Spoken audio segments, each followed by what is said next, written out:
Chapter 42. Baba's passing away.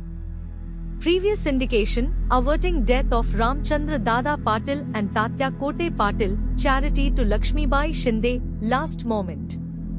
This chapter describes the passing away of Baba. Preliminary. The stories given in the previous chapter have shown that the light of Guru's grace removes out fear of the mundane existence, opens the path of salvation and turns our misery into happiness. If we always remember the feet of the Sadguru, our troubles come to an end, death loses its sting and the misery of this mundane existence is obliterated. Therefore those who care for their welfare should carefully listen to these stories of Sai Samarth, which will purify their minds. In the beginning, Hematpin dwells on Dr. Pandit's worship and his marking Baba's forehead with Tripundra, i.e., 3 horizontal lines, but as this has been already described in chapter 11, this has been omitted here. Previous indication. The readers up till now heard the stories of Baba's life. Let them now hear attentively Baba's passing away. Baba got a slight attack of fever on 28 September 1918. The fever lasted for 2 or 3 days, but afterwards Baba gave up his food and thereby he grew weaker and weaker. On the 17th day, i.e., Tuesday, the 15th October 1918, Baba left his mortal coil at about 2:30 p.m., White Professor G.G. Narke's letter, dated 5th November 1918, to Dada Saheb Khapade, published in Leelam Gajine, page 78, first year. 2 years before this, i.e., in 1916, Baba gave an indication of his pass ing away, but nobody understood it then. It was as follows: on the Vijayachami, Dasra, day Baba at once got into wild rage in the evening when people were returning from Simolanghan, crossing the border or limits of the village. Taking off his headdress, kafni and langota etc., he tore them and threw them in the dhuni before him. Fed by this offering, the fire in the dhuni began to burn brighter and Baba shone still brighter. He stood there stark naked and with his burning red eyes shouted, "Fellows, now have a look and decide finally whether I am a Muslim or a Hindu." Everybody was trembling with fear and none dared to approach Baba. After some time Bhagoji Shinde, the leper devotee of Baba, went boldly near him and succeeded in tying a langota, waistband, round his waist and said, "What is all this? Today is the Simolanghan, i.e., Dasra holiday. Baba striking the ground with his satka said, "Is my Simolanghan, crossing the border?" Baba did not cool down till 11 p.m. and the people doubted whether the Chavadi procession would ever take place that night. After an hour Baba resumed his normal condition and dressing himself as usual attended the Chavadi procession as described before. By this incident Baba gave a suggestion that Dasra was the proper time for him to cross the border of life, but none understood its meaning. Baba gave also another indication as follows: averting death of Ramchandra and Tatya Patil. Some time after this, Ramchandra Patil became seriously ill. He suffered a lot. He tried all remedies, but finding no relief, despaired of his life and was waiting for the last moment. The one midnight Baba suddenly stood near his pillow.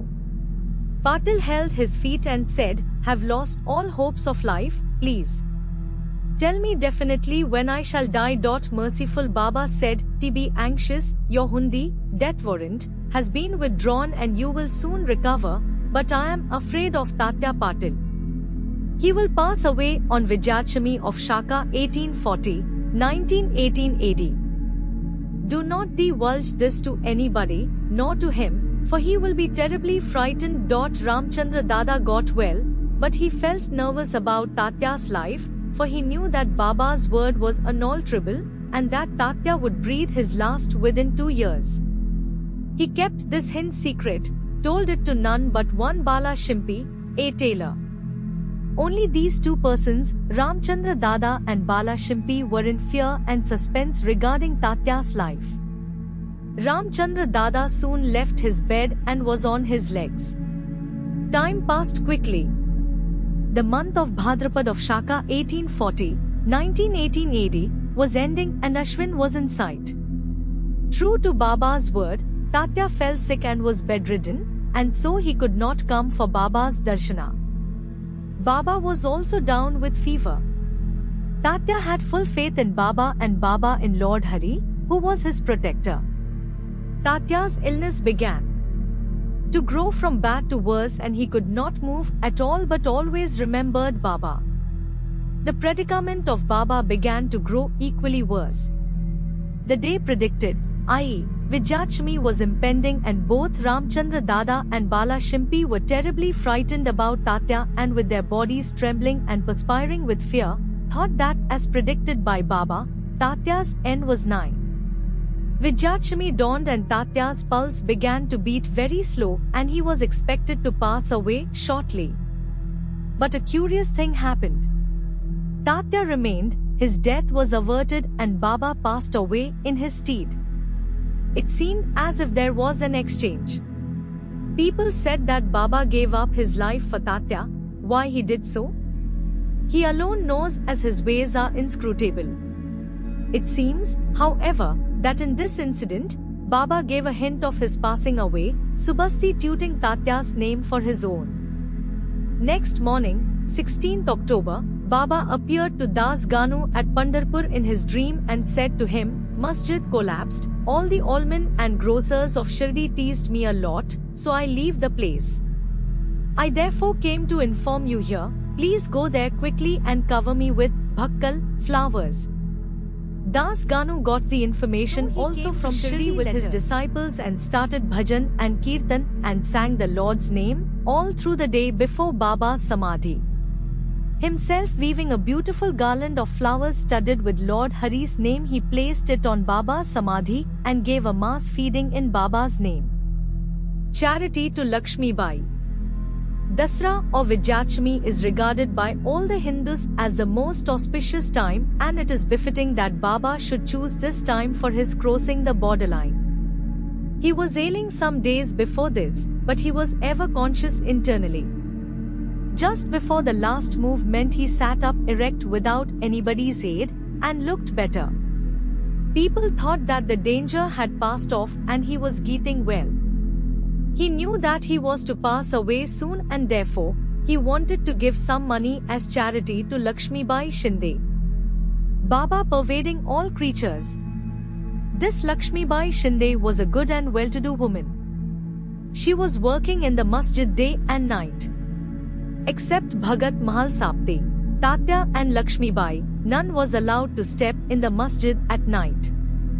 Once while Baba was sitting in the masjid with Tatya in the evening, Lakshmi Bai came and saluted Baba. The latter said to her, "Oh, Lakshmi, I am very hungry."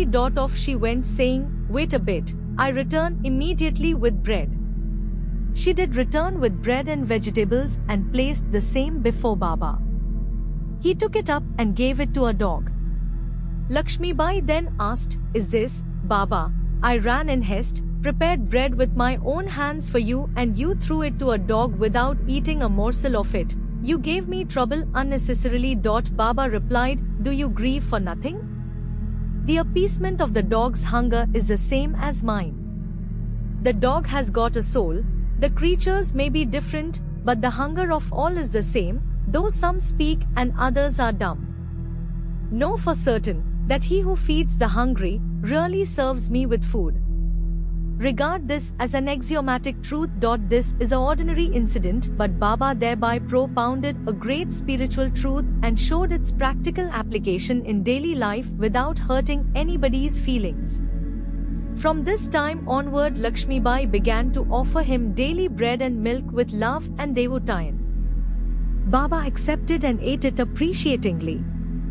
He took a part of this and sent the remainder with Lakshmi Bai to Radhakrishna Mai, who always relished and ate Baba's remnant prasad. This bread story should not be considered as a digression. It shows how Sai Baba pervaded all the creatures and transcended them. He is omnipresent, birthless, deathless and immortal. Baba remembered Lakshmi Bai's service. How could he forget her? Just before leaving the body, he put his hand in his pocket and gave her once 5 rupees and again 4 rupees, in all 9 rupees. This figure, 9, is indicative of the 9 types of devotion described in chapter 21, or it may be the dakshina offered at the time of Simolanghan. Lakshmibai was a well-to-do woman, and so she was not in want of any money. So Baba might have suggested to her and brought prominently to her notice the 9 characteristics of a good disciple mentioned in the 6th verse of chapter 10, Skanda 11 of the Bhagavad, wherein first 5 and then 4 characteristics are mentioned in the first and second couplets. Baba followed the order, first paid 5 rupees and then 4 rupees, in all 9 rupees. Not only 9, but many times 9 rupees passed through Lakshmibai's hand, but Baba's this gift of 9, she will ever remember. Being so watchful and conscious, Baba also took other precautions in his last moment, in order that he should not be embroiled or entangled with love and affection for his devotees. He ordered them all to clear off. Kaka Sahib Dikshit, Bapu Sahib Booty and others were in the masjid anxiously waiting upon Baba, but he asked them to go to the Wada and return after meals. They could not leave Baba's presence, nor could they disobey him. So with heavy hearts and heavy feet they went to the Wada. They knew that Baba's case was very serious and that they could not forget him. They sat for meals, but their mind was elsewhere, it was with Baba. Before they finished, news came to them of Baba's leaving the mortal coil. Leaving their dishes, they ran to the masjid and found that Baba rested finally on Baiji's lap. He did not fall down on the ground, nor did he lie on his bed, but sitting quietly on his seat and doing charity with his own hand threw off the mortal coil. Saints embody themselves and come into this world with a definite mission, and after that is fulfilled they pass away as quietly and easily as they came. Bow to Sri Sai, peace be to all.